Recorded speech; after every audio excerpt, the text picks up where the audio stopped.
আপনি জানেন একটা তাদের কার্যক্রম ব্যান করা হয়েছে বাংলাদেশে। তারা বাইরে কি করছে আমাদের অবশ্যই আমরা মনিটরিং করছি। তারা যদি বাংলাদেশে বাইরে থেকে এমন কোনো অ্যাক্টিভিটিস করে যে আমাদের এখানে ইনস্টেবিলিটি ক্রিয়েট করতে চায়, অবশ্যই আমরা এটা মনিটর করছি। আমরা বডি ক্যাম্প কালকে এটা নিয়ে বিস্তারিত আলোচনা হয়েছে। আপনারা জানেন পুলিশের সম্ভবত অলরেডি 10,000 বডি ক্যাম্প আছে।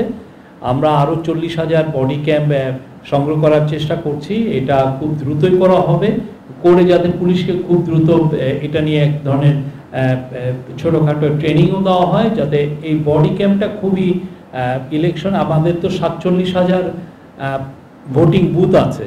তো 47,000 ভোটিং বুথে প্রত্যেকটা বুথেই যাতে একটা বডি ক্যাম্প থাকে, কোনো একটা মানে বডি ওয়ার্ন মানে আপনার এটা চেস্টের মধ্যে এটা পড়ে থাকেন।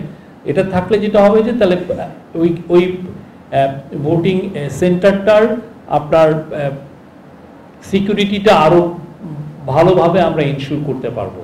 এবং এটা এমনভাবে এটা এআই দ্বারা পাওয়ার থাকবে, ফলে যেটা হচ্ছে যে এটা মনিটর করা যাবে ডিস্ট্যান্স জায়গা থেকে। ধরেন এসপি বা ওসি উনি মনিটর করতে পারবেন কি হচ্ছে, যদি এনি ওই জায়গায় কোনো ধরনের ল অ্যান্ড অর্ডার সিচুয়েশন একটু খারাপ অবস্থায় যায়, হ্যাঁ একটু ওয়ার্সেন হয়, সেক্ষেত্রে তারা খুব দ্রুত ইন্টারভেন করতে পারবে। এটা খুবই এসেনশিয়াল এবং এটা কালকে চিফ অ্যাডভাইজার বারবার বলেছেন এটার জন্য খুব দ্রুত এটা প্রকিউরমেন্ট করা হয়। কালকের মিটিংয়ে জাহাঙ্গীর আলম চৌধুরী ছিলেন, আমাদের home adviser, special assistant on home chief adviser Khodabaksh Chowdhury ছিলেন, ফয়েজ তাইব আহমেদ ছিলেন। এটা নিয়ে অনেক বিস্তারিত আলোচনা হয় এবং সেখানে কোন কোন দেশে এগুলো হচ্ছে, কিভাবে তারা ইউজ করছে, সেগুলো নিয়েও যথেষ্ট আলোচনা হয়। তা আমরা আশা করছি যে আমাদের তো মূল ফোকাসটা হচ্ছে ইলেকশন কিভাবে পিসফুল ফ্রি অ্যান্ড ফেয়ার হয় এবং যাতে বাংলাদেশের এই যে আজকে যেটা আসলো যে 12,60,00,000 ভোটার সবাই যেন খুবই উৎসবের সাথে ভোট দিতে পারেন তাদের পরিবার পরিজন নিয়ে।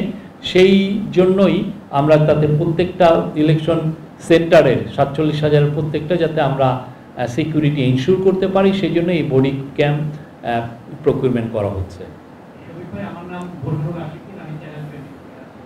নির্দেশন নিয়ে তাদের সাথে কথা হবে এইটুকু বলতে পারি। এবং এটা ইভেন যেন হাইস্ট লেভেলে যখন বায়োলেটারাল মিটিং হবে ডক্টর আনোয়ার ইব্রাহিম এবং আমাদের প্রফেসর মোহাম্মদ ইউনুসের সাথে, আমরা মনে করছি যে এই বিষয়ে এই মাইগ্রেশনটা একটা ইম্পর্টেন্ট ইস্যু থাকবে এই আলোচনায়।